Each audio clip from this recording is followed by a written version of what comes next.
Book of Fragapatti, Chapter 29.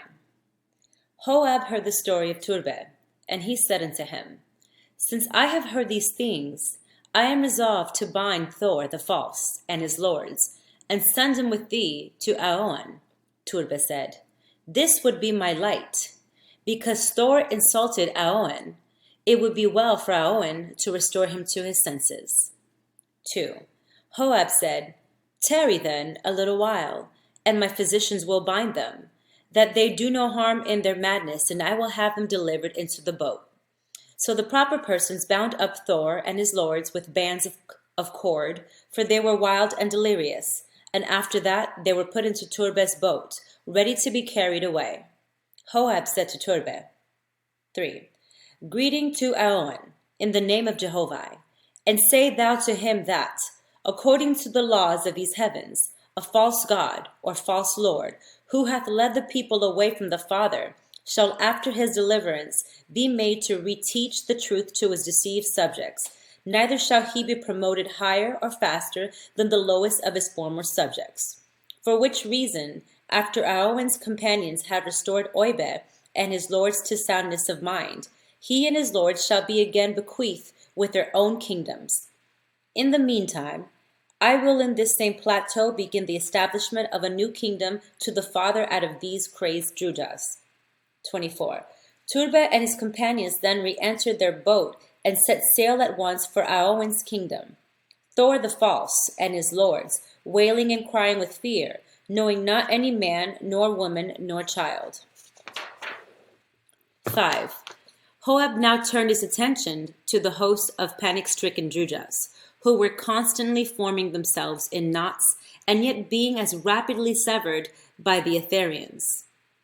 To Athrava he said, How more helpless is a deranged spirit than a mortal? They float on their own wild thoughts. At one time they fly from us before the wind, at another they run together, or upon us like molten gum, and we cannot keep them off. 6. Athrava said, Behold the wisdom of the Father in creating man in a corporeal body. What a glorious anchorage for a young or a weak or a deranged spirit. What a home a corporeal body is. How better we could manage these crazed ones were they thus provided. 7. Hoab said, Which showeth us the way we must proceed to restore them. Since we cannot create corporeal bodies for them, the Father had given us power to provide them subjectively for the time being.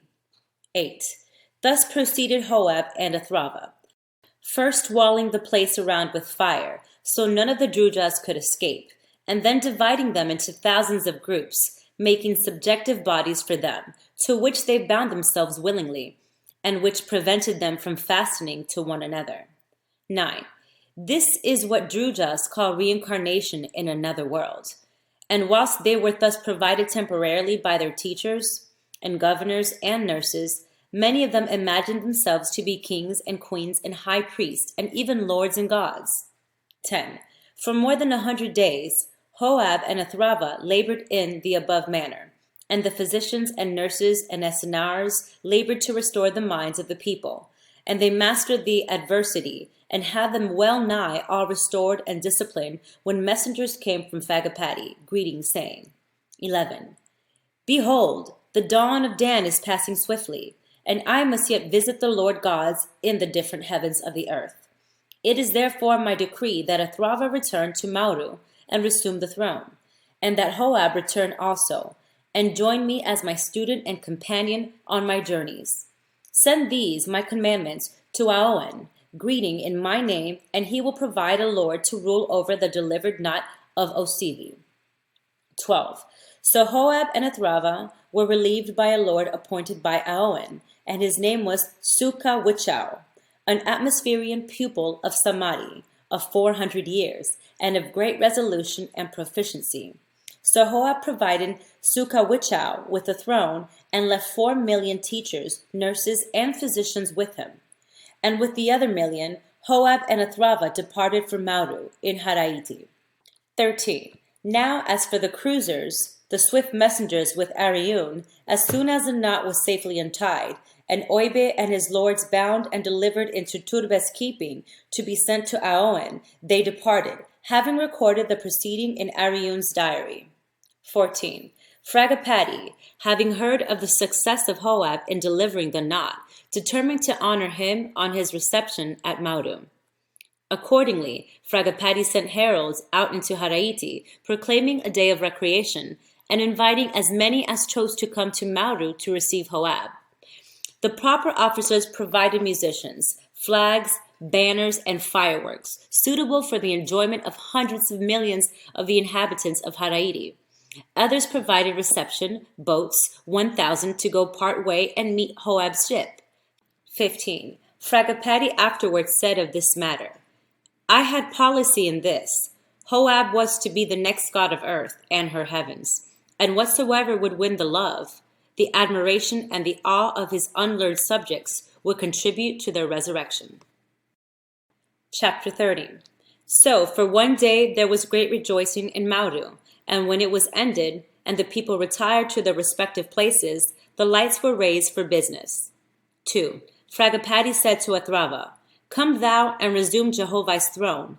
As for myself, I will go now and establish another habitation in Zeredho, and after that I will visit the Lord gods of the divisions of the earth. 3. And when I have completed these labors, it will be near the end of the dawn of Dan. See to it, therefore, that all who wish to prepare for the third resurrection be duly notified. 4. And now, when Fragapatti had risen up from the throne, swift messengers were announced from Sethantes, the inhabitor of earth. The marshals were commanded to admit them, and presently the swift messengers came in, greeting in Jehovah's name. They said, Sethantes sends love to Fragapatti.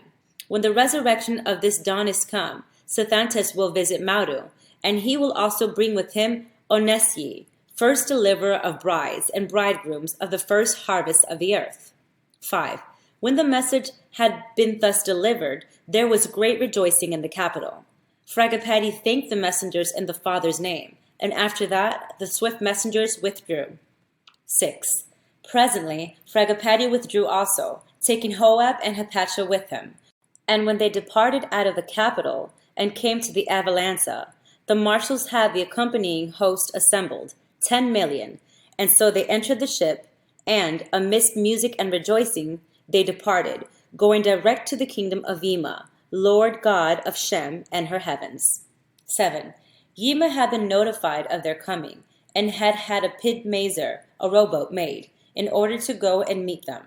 The pid mazer was sufficient to carry 10,000 musicians, 30,000 rowers, and 200,000 travelers, and such were the numbers who embarked on her to meet Fragapatti. 8. 3 years had now elapsed since Yima set out to establish the Father's kingdom in the heavens of Shem, and save through messengers, little was known in Mauru of Yima's labors. Fragapatti had said of him, Yima liveth with the voice, he cannot err. 9. In the 7th diaphragm of the East Api, the vessels met, and Fragapatti opened the lower division of the Avalanza, and took in Yima's boat and crew and passengers, amidst music and rejoicings. And after due ceremonies, Fragapatti caused the Avalanza to proceed, conducted by Leaps, one of Yima's messengers, and they proceeded rapidly until they arrived at Astoreth, the capital of Yima's kingdom in Atmospheria, first grade and resting upon the earth. Chapter 31. After Yima's appointment by Fragapatti, he had come to these regions, and, finding great darkness upon both spirits and mortals, he besought Jehovah to know the cause and cure thereof. 2. The voice of Jehovah came to Yima, saying, Whether spirits or mortals, they seek rather to obey their own self-desires than my commandments.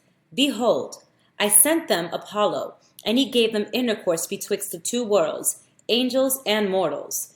And for a season they held up their heads and remembered me and my kingdoms. 3. But presently they turned everything upside down, and built on their own account. I had showed them that by industry and perseverance they could attain to knowledge and power. But because mortals discovered that prophecy could come from the spirits of the dead, they ceased to perfect themselves, and they grew up in idleness. 4. The angels loved not to labor, to achieve my exalted heavens, being contented with the lowest. And they likewise fell in darkness, forgetting me and my higher places above. 5. I called out to my son Osiris, saying, Go thou down to the earth and her heavens, and build them up in my name. Yeah, thou shalt wall them apart, that there shall be no communion betwixt the two worlds, save to my chosen. 6. And Osiris came and fulfilled my commandments. To mortals he provided them that no spirit could come to them. And as for the spirits that infested the earth about, he drove them away and colonized them, and he cut them off from the earth. And for a season, mortals prospered under my judgments, and they sought to improve the talents I created withal. 7. But again, they confounded my judgments and perverted my laws. Every man on the earth hath a philosophy of his own. Every spirit in these heavens hath a philosophy of his own. And there is no uniformity between any of them. Hear me then, my son. Thou shalt not teach as Osiris did, nor yet as Apollo, but pursue a mean betwixt the two. 8. Thou shalt select them, permitting certain spirits to return to mortals, and permitting certain mortals to attain Suis and Sargis, and to see and commune with spirits. But thou shalt provide them in judgment, making the process of intercommunion a secret amongst mortals. For in this thou shalt shut off the Drujas of heaven, and the Druks on earth. 9. Behold, my son Samadhi will come this way. Labor thou with him in Zarathustra. Into God's hands have I given my decrees. He shall build on the earth. Build thou in heaven. As he built it for mortals, built thou for the spirits of the intermediate world. But keep thou open the doorway to my holy places in the heavens above.